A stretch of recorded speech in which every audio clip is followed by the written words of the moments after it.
बिना देश काल पात्र के अधूरी है। और जो मैंने उसमें समझाया मैं वही आपको बता रहा हूं। मेरा समझाना उसमें भी यही था कि अगर कोई सर्टेन कॉम्बिनेशन है किसी भी चीज के लिए, चाहे शादी है, चाहे मैरिज है, जॉब है, बिजनेस है, कोई भी कॉम्बिनेशन है, मेरा उसमें समझाना ये था कि बिना देश काल पात्र लगाए आप कोई भी कुंडली देखेंगे तो वो बेसिकली जस्टिस नहीं करेंगे आप ज्योतिष के साथ। ये मेरा ओपिनियन है, मैं गलत भी हो सकता हूं। अगर अगर आप मुझ पर विश्वास करते हैं तो मैं आपको ये बताना चाहता हूँ कि मेरा ओपिनियन देशकाल पात्र पे होता है। देशकाल पात्र आप सबको पता होगा, मैंने बहुत बार इस टर्म को पिछले 6 7 8 महीने में बहुत यूज किया है कि देशकाल पात्र ये इजी लैंग्वेज में, अगर 5 जातकों ने एक ही समय पर एक ही दिन में एक ही शहर में जन्म लिया, मैं तो कहता हूँ हॉस्पिटल भी सेम है, ठीक है, जन्म लिया, और पांचों के पांचों आप ये भी कैटेगराइज कर सकते हैं, चलो वो मेल थे, ये भी ले सकते हैं, ठीक है, इतना भी मैंने क्लोज कर दिया। मगर पांचों का जीवन एक जैसा नहीं होगा, जबकि प्लैनेट्स कुंडली में एक जैसे बैठे हुए, एक ही चंद्रमा का नक्षत्र होगा, एक ही लगन होगा, बिल्कुल डिग्री एकदम सेम होगी। ऐसा फील होगा कि जैसे दो जुड़वा बच्चे एक ही समय पे पैदा हुए हैं। मतलब हालांकि जुड़वा से भी ज्यादा मैंने एक्यूरेसी दे दी कि सब एक ही समय पे पैदा हुए हैं, ये समझ लो। अब मगर वो पांचों के पांचों जातकों का जीवन ना एक जैसा नहीं होगा, वो अलग अलग होगा। और हम पांचों पे एक ही रूल नहीं लगा सकते कि कोई प्लैनेट सर्टेन हाउस में बैठा हो तो हम बोल दें कि ऐसा ही होगा। ऐसा नहीं होता कभी भी। हर जातक अपना जो प्रारब्ध है ना, वो पूर्व जन्म के कर्मों से लेके आता है, जो कि पिछले जन्म में जैसे कर्म होंगे वैसा उसको प्रारब्ध मिलेगा, ठीक है। तो अगर कोई प्लैनेट सर्टेन किसी हाउस में बैठा है तो वो खराब भी हो सकता है, यानी वो मंदा भी हो सकता है, वो नेक भी हो सकता है। पता नहीं क्या होगा, नहीं पता क्या हो सकता है वो। तो हम अगर एक ही प्रिडिक्शन को यानी एक ही डिश को सर्व करेंगे पांचों जातकों को एक जैसा, तो वो गलत है, क्योंकि हमने अपना काम पूरा नहीं किया। हमने वो पोस्टमार्टम नहीं किया, कुंडली का ढंग से समझा नहीं, विवेचना नहीं करी, क्लाइंट से ढंग से चीजें समझी नहीं, देश काल पात्र नहीं समझा कि जातक की अपब्रिंगिंग, जातक की कंडीशनिंग, जातक कहाँ से आया है, जातक क्या बात कर रहा है, किस विषय पे बात कर रहा है, जातक को प्रॉब्लम क्या है, हमने वो समझा ही नहीं। और हम डायरेक्टली जो है एनालिसिस करने लगे, है ना, और वो प्रिडिक्शन बिना मांगे ही देने लगे। जातक तो कुछ पूछ ही नहीं रहा, जातक ने अपने बारे में बताया नहीं, और आप ब्लाइंडली बस प्रिडिक्शन करने लगे, तो वो गलत चीज हो जाएगी। क्योंकि जरूरी नहीं कि कोई प्लैनेट जो खराब बैठा है पांचों की कुंडली में वो खराब रिजल्ट दे रहा हो, किसी के में अच्छा भी दे सकता है। एग्जाम्पल के तौर पर मान लीजिए पांचों के पांचों मूल नक्षत्र में पैदा होते हैं, यानी गंड मूल नक्षत्र, तो लोग क्या बोलते हैं कि भाई ये गंड मूल नक्षत्र का दोष है ना। मगर जरूरी नहीं कि हर एक को दोष लगे। अब जिसकी में दोष हो सकता है उसे बचपन से ही बोलने की दिक्कत हो, ऑटिज्म की प्रॉब्लम हो, स्पीच प्रॉब्लम हो, इस तरीके की, तो उसको बचपन में ही मिल गया, भगवान ने उसको वो बचपन में ही दे दिया। और वो जो रिजल्ट दिया उसका इफेक्ट किस पे आ रहा है, माता पिता पेरेंट्स पे आ रहा है ना। उसका रिजल्ट फैमिली में सबको झेलना पड़ रहा है। और बाकी के जो एक दो बच्चे हैं जिनके जिनके में भी ये दोष है मगर उनको कोई प्रॉब्लम नहीं हुई, उनको दिक्कत शायद तब आई जब उनको फर्स्ट जॉब मिला, जब वो जब अपनी ब्रेड एंड बटर कमाने लगे वो, तब उनको दिक्कत आने लगी। तो यानी किसी को 25 साल तक नहीं है और किसी को इमीडिएट पैदा होते ही 2 3 4 साल में पता चलने लगा, कोई दिक्कत आने लगी। यानी वो जो नक्षत्र है वो दिक्कत दे रहा है, मगर किस जंक्चर पे दे रहा है लाइफ की, ज्योतिष नहीं बता सकता। ज्योतिष नहीं बता सकता, ज्योतिषाचार्य ज्योतिष का यूज करके नहीं बता सकता। क्यों? क्योंकि एक कुंडली किसी जातक की उसकी वो खुद की नहीं होती, वो उसके पूरे परिवार की होती है, और परिवार का कर्मा भी जातक के ऊपर होता है। तो यानी जिस बच्चे ने जन्म लिया वो अपने माता पिता के कर्म को भी उस घर में लेने देने आया है, वो ऋणानुबंध सेटल करने आया है। और ऐसी जिस जातक ने जन्म लिया है बच्चे ने, वो उसका कर्मा माता पिता सेटल करेंगे, उनसे कुछ उनका रहेगा, कुछ ना कुछ सेटलमेंट पास लाइफ का। तो हर माता पिता के जो बच्चे के जन्म हो रहा है ना जिस घर में, तो वो कुछ सेटलिंग करने आया है या माता पिता को कुछ सेटल करना है उससे। तो हर एक के कर्म, हर एक के ऋण अलग होते हैं। अगर किसी ने किसी आत्मा को कष्ट दिया है पिछले जन्म में, तो वो हो सकता है उस तरीके से वो अपना ऋण वापस लेने, और हो सकता है किसी ने इतना खुश किया हो, किसी को इतना खुश किया हो, इतना जीवन में दिया हो पिछले जन्म में, कि वो उस जन्म में, मतलब नेक्स्ट जन्म में जन्म लिया हो, तो अगली वो पार्टी को, यानी एज अ पेरेंट वो उनको हेल्प करने आया है। किसी गरीब के घर में जन्म लिया और उसने खूब उनको जो है सुख का अनुभव कराया, अपनी क्या कहते हैं, अब बातों से, और फिर धीरे धीरे उस एजुकेशन से, फिर धीरे धीरे धीरे धीरे मान यश कीर्ति मिली, तो पेरेंट्स का नाम हुआ। तो ज्योतिष को समझने के लिए जब भी हम थीम बेस करते हैं, तो इससे चीजें आसान होती हैं, क्योंकि जब आपको जातक बोलेगा मुझे ये प्रॉब्लम है, तो आप रिलेट कर सकते हो कि मेरे को क्या लग रहा है, प्रॉब्लम क्या हो सकती है, मुझे क्या समझाना पड़ सकता है जातक को। तो मैंने एग्जैक्टली वैसा ही समझाया। मैं क्योंकि गणित पे ज्यादा विश्वास करता नहीं हूँ, हालांकि ज्योतिष गणित बेस ही है, मगर मैं ज्यादा ना जाते हुए मैथमेटिक्स में, मैं कोशिश ये करता हूँ कि मैं मेन सब्सटेंस को समझूं। क्योंकि गणित का काम क्या है, सॉफ्टवेयर ने तो कर ही दिया ना ऑलरेडी, कुंडली तो दे दिया, वो ओवर एंड अबव मैं कितना मैथमेटिक्स लगाऊं, जरूरी नहीं है, मेरे हिसाब से जरूरी नहीं है। सिर्फ और सिर्फ एक आप स्पिरिचुअलिटी का एंगल लगाएंगे, और क्या कहते हैं, आप अपनी कोर साधना जो इस विद्या के प्रति आप वो लगाएंगे, तो आपको चीजें समझ में इजीली आ जाएंगी। तो जो जैसा मेरा मानना है, मैं वैसा ही बेसिकली जो है उस तरीके से समझाता हूँ। तो अगर और मेरा ओपिनियन ऐसा है, क्योंकि इससे चीजें आसान हो जाती हैं, मुझे ऐसा लगा कि इससे चीजें आसान होती हैं। ज्यादा कॉम्प्लेक्स करने से चीजें क्या होती हैं, थोड़ी सी डिफिकल्ट हो जाती हैं। इसलिए मेरा मानना यह है कि over analysis leads to paralysis. सटल रखना है चीजों को बस, और सटल में आपकी आपकी मर्जी, आप कितना डीप सोच सकते हैं, इट इज अप टू अस।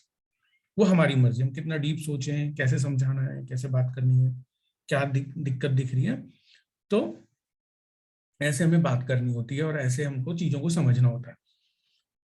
अब अगर हम, जैसा मैं बता रहा हूँ कि इस पर्टिकुलर हाउस को हमें डिकोड करना है, तो देखो इस घर में इस प्लैनेट की हम कॉन्फ़िगरेशन समझें, तो अगर ये प्लैनेट इस घर में बैठा है, तो ये बेसिकली क्या होता है, ये जातक का जन्म के बाद ऐसा जातक, कि ये मैं आपको नेक फल बता रहा हूँ, अच्छे फल बता रहा हूँ, ठीक है, कि ऐसा जातक को नेक फल के तौर पर वो क्या कर सकता है, अपनी फैमिली का नाम बहुत ऊंचाइयों तक ले जा सकता है, ऐसा कुलदीपक। और अपने जातक मतलब जातक क्या कर सकता है, जो फैमिली में ऋण चला रहा है, पितृदोष या कुछ पितृ ऋण कुछ चला रहा है, इस तरीके का कोई श्राप है, कोई कर्ज है, तो वो उसको समाप्त कर सकता है। वो मतलब उसमें इतनी ताकत होती है कि वो उसको खत्म कर सकता है, और आगे जो है अपने कुल का नाम रोशन कर सकता है, अपने खानदान का नाम रोशन कर सकता है। उसका बेस्ट एग्जाम्पल जो है, बिल्कुल जो इसी से रिलेटेड ही है बिल्कुल, वो है भागीरथ जी का। भागीरथ की कहानी सबको पता है, कहाँ से ये शुरू हुई। तो ये बेसिकली सूर्यवंशी वाला जिसे बोलते हैं, उस कुल में इनका जन्म हुआ था, सूर्यवंश में इनका जन्म हुआ था, और ये सूर्यवंशी हैं। और जो इनके पितृ थे वो सगर थे, राजा सगर। और राजा सगर ने ही बेसिकली, आपने देखा होगा कि रामेश्वरम जो है, जहाँ भगवान राम ने रामेश्वरम ज्योतिर्लिंग स्थापित किया था, लंका को चढ़ाई करने से पहले अपने गुरुओं को बुला के, ब्राह्मणों को बुला के, तो उन्होंने शिवलिंग स्थापित किया था, भगवान शिव से उन्होंने आराधना की थी। तो वो जो वहां पे समंदर है, वो राजा सगर की वजह से ही है वहां पे।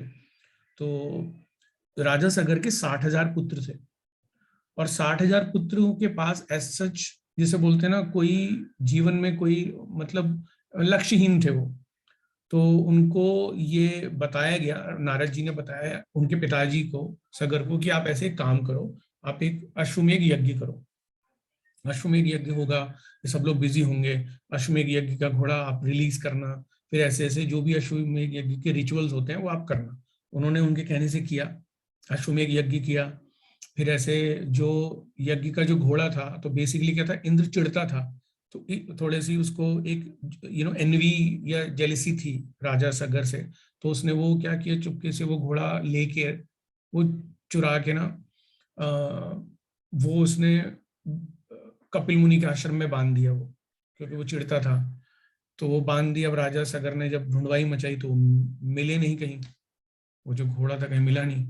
बहुत टाइम बाद जब 60,000 पुत्रों को वो घोड़ा मिला तो कपिल मुनि के आश्रम में मिला, और उन्होंने उस पर चोरी का इल्जाम लगाया कपिल मुनि पर। तो कपिल मुनि ने बोला कि भैया ये जो घोड़ा है मैंने नहीं लिया है, ये खुद ही आया है, यहाँ पे कैसे आया मुझे नहीं पता।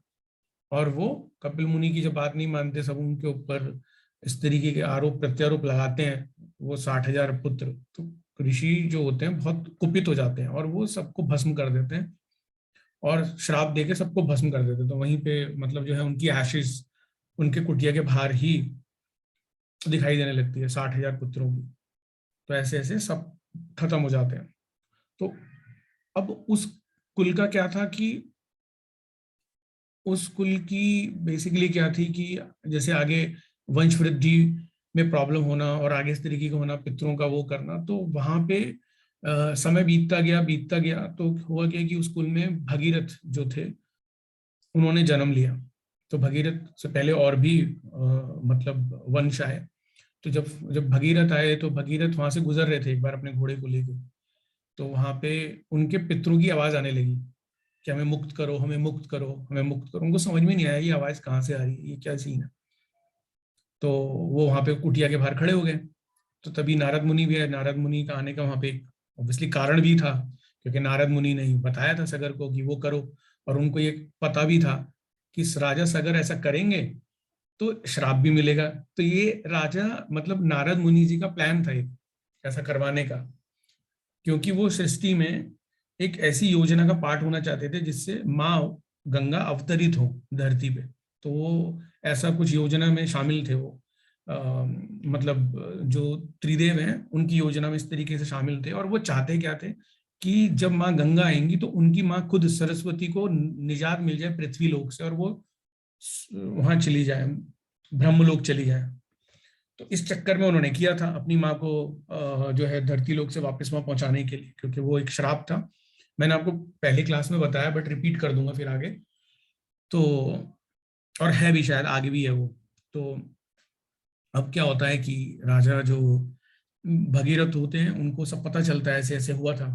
तो उनको बताते हैं कि भाई आप यज्ञ करो, तपस्या करो, तो ऐसे ऐसे आपको इसका जो है कहीं ना कहीं समाधान मिलेगा, और माँ गंगा को आप लेके आओ धरती पे।